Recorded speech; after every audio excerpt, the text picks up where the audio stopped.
I never thought I would actually have to make a video in regards to today's topic, which is on the essence of totalitarianism. We can feel in our bones, in our spirit, that something's not right. Freedoms and liberties are being systematically eroded, taken away bit by bit, piece by piece, and deconstructed over the course of time. The intentions of taking away the freedoms most valuable to us, such as a lawful assembly. Trudeau sent in a militia to crush the lawful assembly that is guaranteed by our charter. This is the action of a dictator and is evidence that we are not living in a free country. We are living in a country that has given us the illusion that we have freedom. Any enlightened society does not crush dissent, does not crush critical opinion or public discourse on a hot button topic like the inoculations that have proved to be, at the very best, non-effective, at the very worst, murderous. All that information is being tightly controlled and trying to be deleted. So this is the thing. Totalitarianism attempts to control every facet of your life. Every facet of your life is controlled, monitored, because power begets power. Once you have power, you want more power. You want more power. You want more power. Specifically in the case of COVID-19, the destruction of social cohesion through implementation of government policy, subversion of fundamental liberty through deception, in this case being public health safety. It's perfect. If you look at it from the perspective of control, wearing a mask covers half your face. Nobody can see anybody smile. There are children who are developmentally delayed. Speech issues. No social gatherings.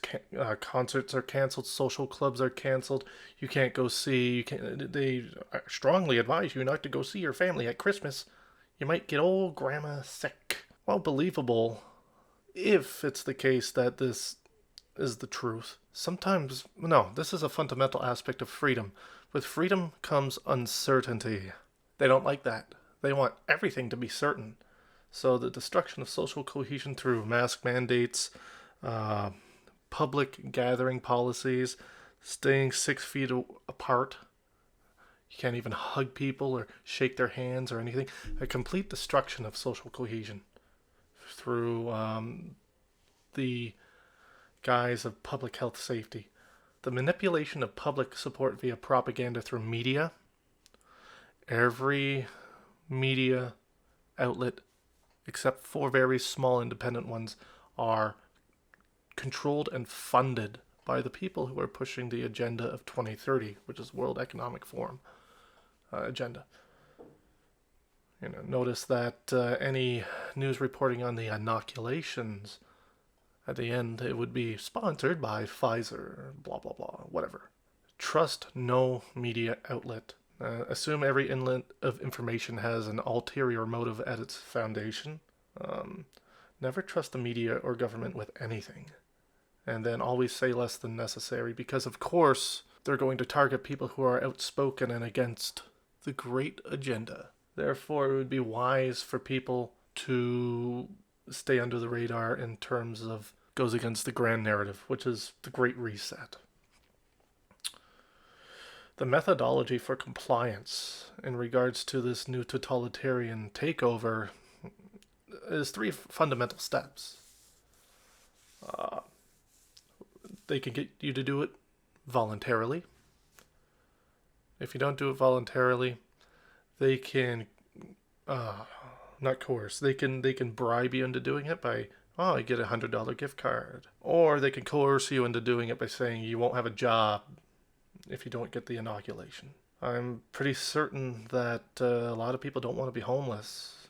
And the job market's already as terrible as it is, so that is the way they make people acquiesce to this medical decision. If this medical treatment had any efficacy at all, people wouldn't have to be bribed or coerced into doing it. If things were honest, people would not have to be bribed or coerced into doing anything. So we can already see a fundamental monstrosity.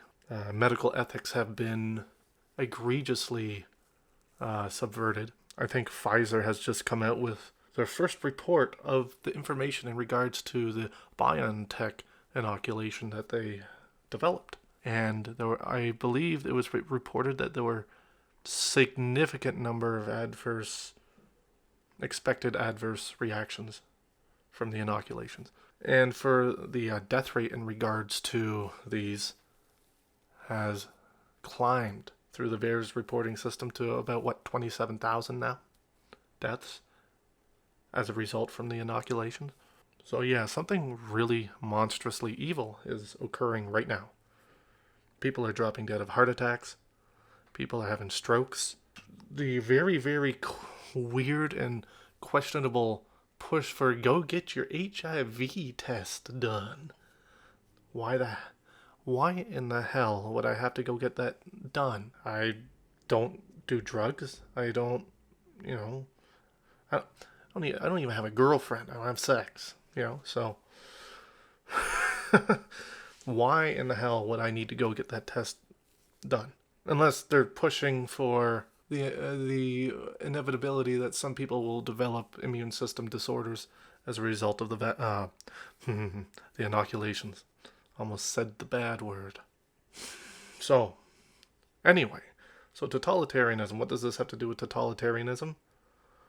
Well, at the very least, it's a test to see. They're trying to figure out the best way to get people to comply, right?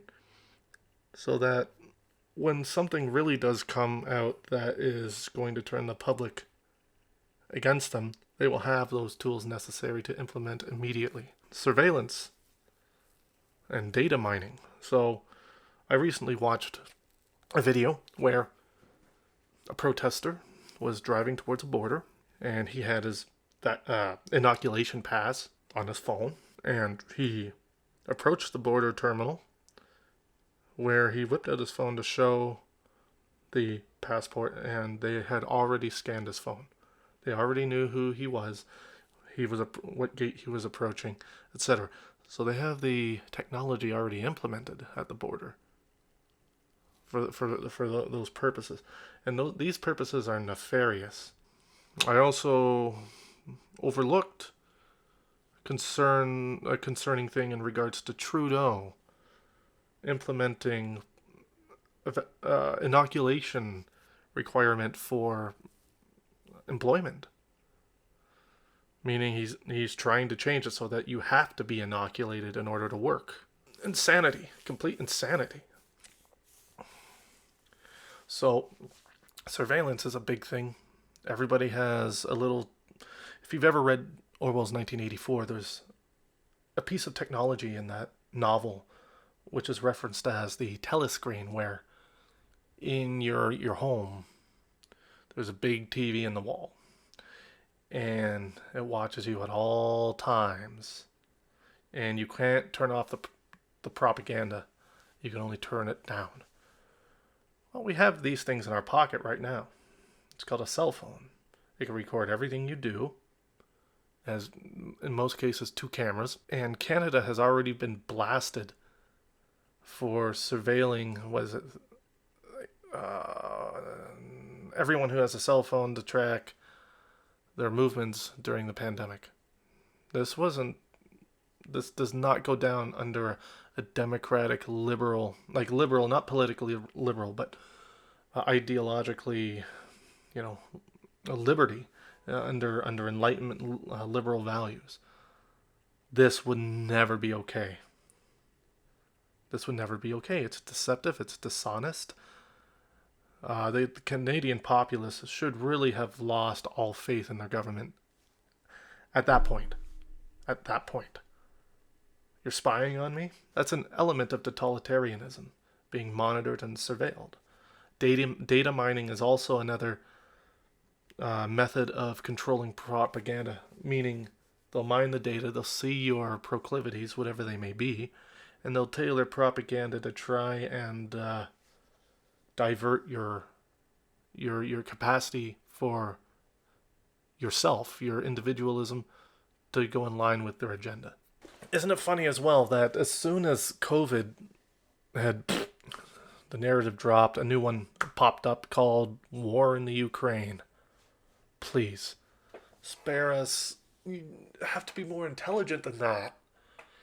You can't just drop the worst social disaster in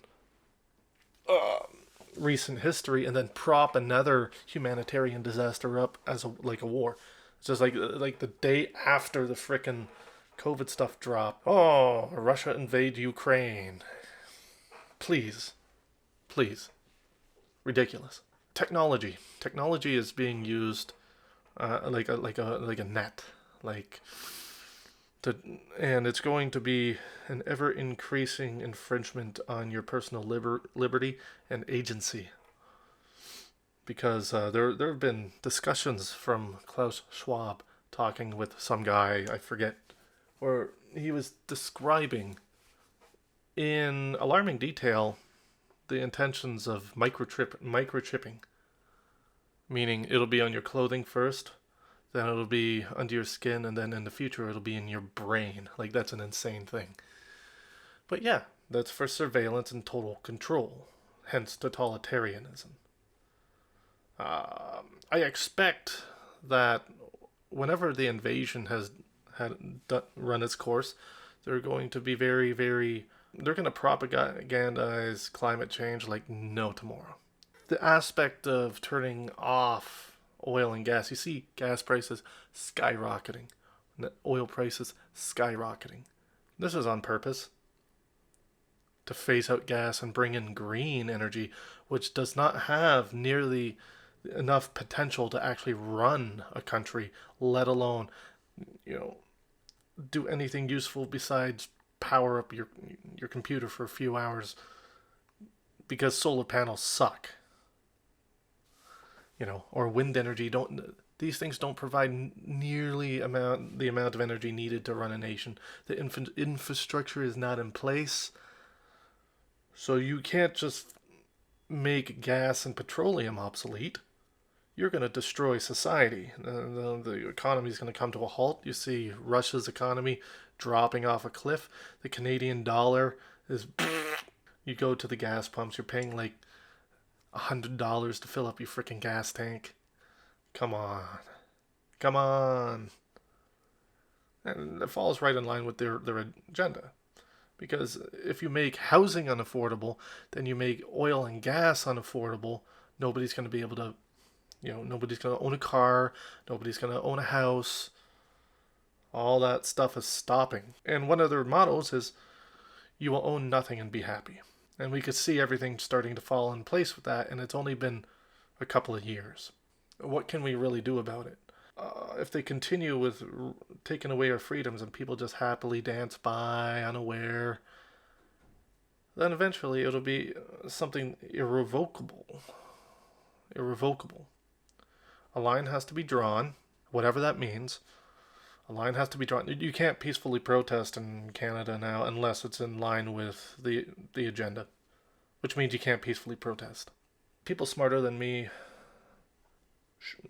may be able to come up with something to make it as hard as possible for them to push through their agenda. The way to do that is for people to not comply, because they rely on an all or nothing approach, right? So if they reintroduce these measures for a new illness that comes out and everybody does not comply with it, all businesses don't comply, people don't comply, they don't have enough police to shut all businesses down, they don't have enough police to arrest 38 million people in Canada. I think that's the only option, is that if everybody doesn't comply, then their agenda doesn't get pushed through. But if 90% of people comply, there's nothing you can do. You just have to see the ship sink, and hopefully you have a raft that you can escape in somewhere. So, but that's my solution. And I know it's vague and not very detailed, but I don't honestly know, because whatever dystopian novel I've ever read, there's never been a solution besides a revolution. And as we know, from past history, revolutions are not pretty. they're violent, they're murderous, because you're backing up a three-headed Cerberus into a corner, making it expose its true nature, and then it will lash out, as can be seen through the destruction of lawful assembly here in Canada. In Canada, of all places. It's insane. So totalitarianism, complete control of your life, every aspect of it. All data will be digital. It will be tracked and monitored. Your clothing, what you buy, your proclivities for food, whatever your sexual interests are, how long you sleep, what you discuss, what you record through and post up on social media. Everything will be collected and saved and categorized, and everybody will have a personal surveillance, I guess, folder with all your, what do you call it? All of your personal choices, liberties, everything that you can make a decision on will be known and recorded and tracked. And so they also mentioned privacy. You'll have no privacy. And you couldn't be happier. What? People need privacy. It's a need for psychological development. You get rid of that, that's probably going to be the worst aspect of it, because it's very cult-like in its application. In cults, you're not allowed to be alone, ever. You're always monitored by somebody, or somebody's always with you to keep reinforcing whatever ideology that they're forcing on you. And that's exactly what I think is going to happen in the future for at least the Western world. Hopefully the thought police don't come for me. Ciao.